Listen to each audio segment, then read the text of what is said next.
got a kind of impressionistic version I've been doing. Great. All right, guys. Can you hear it? Yeah. All right, I'll bring it in. Yeah, and I'm doing this, like kinda, but I might forget.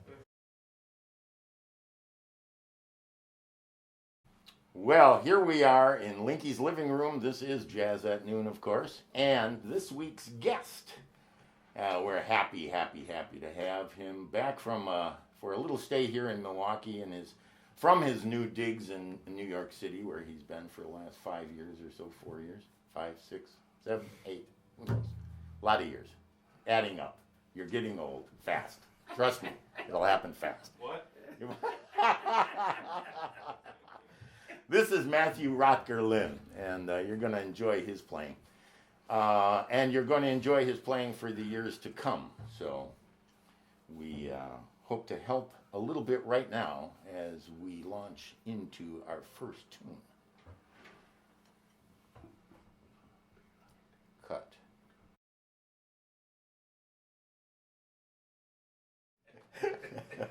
This is Joe Henderson's Punjab.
Sure. Bones. Jones. Yeah. It's the Naima yeah. intro.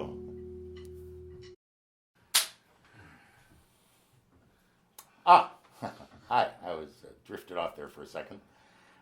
This is Chick Corea, by the way, R.I.P., rest in peace, Mr. Chick Corea, a giant among the giants. So we're going to do a couple of his compositions that Matthew brought in, said, let's do these for Chick. And I said, well, let's do them then. This is Tones for Jones Bones. Intro? Yeah. 1, 2, 1, 2, 1, 2, 3.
No, I was just trying to remember. Yeah, that's on the. I love that little passage there. How you're harmonizing. It's cool. So sick. I know it totally is, isn't it? You know, listen. I mean, once again, whenever you spend some time listening to a tune and those guys are playing, it's just. Yeah.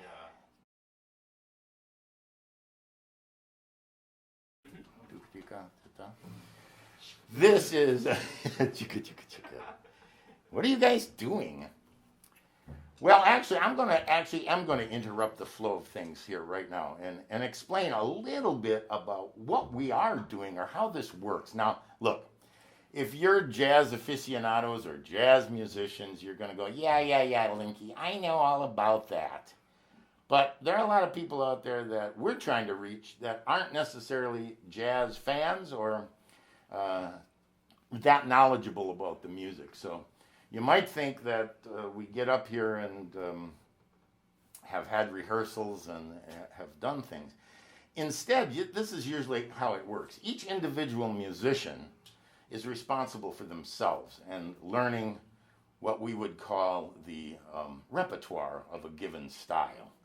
So the traditional music that we're trying to play, we study. And we study in various ways. We study out of books. We study out of handing information back and forth to each other. And we learn through our own efforts. So largely, the serious jazz musician is at home practicing a lot of the time. If not, that's the preferential treatment. You see these guys, they're going, yeah, that's kind of how it works. You know, like, and then you're sort of excited by it, and you end up doing it all the time. It becomes a sort of almost a filter through which your life passes. So, like, when you're not practicing, you should be practicing. You know, like, and I think there's various ranges of that, but that's kind of what's going on as background noise. Now, you say to somebody, hey, let's do a short story, that Joe Henderson tune off of In and Out, the In and Out album. Everybody goes, oh yeah, I love that tune. Oh, those guys, just incredible album. And then you go home and you either look for a chart, or you first and probably best go to the source material. So who are the people that wrote it, and the first or very close to the first personnel and version of the tune. That's the source material, right? So you research that, you listen a lot. You can use addendums, amendments to your study. You can get out books.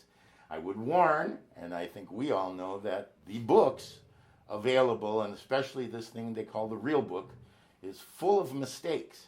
It's a help. It gets you in the right direction, but oftentimes it puts you in wrong directions too. So it's always really, really the most vital thing to listen. So, okay, I'm sorry, I'm going on and on about this, but we've all listened to this tune. And so, in theory, we should be able to play it. And this is actually not the most intricate tune in the repertoire by no means, but it's not a slouch. You know, there's an arrangement to it that we've all kind of gravitated towards, and that is the original arrangement. So we're going to just automatically here, because he's a guitar player, we're going to reduce the horns and the piano to the guitar, and then the rhythm section is kind of going to do sort of what we've heard and what we've probably played this tune before with other people. But my whole point is that this occurs constantly in the jazz world. It's how it's done. You don't really have a lot of rehearsals. What you do is you have get-togethers where people might know a tune, or the tune might just be called out of thin air, and everybody kind of goes, oh yeah, I don't know that one so well. Yeah, I know that one pretty good. I think I can make it through it. And then you go for it, you know. But the work comes individually. So I just wanted to throw that out there for those of you who maybe wonder, boy, did they rehearse this a lot? The answer is no. But yes, individually we did. We worked on our parts. So there you go, a little brief interlude of explanation about what are they doing, you know. Okay, this is Joe Henderson's short story.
That's good. That's good.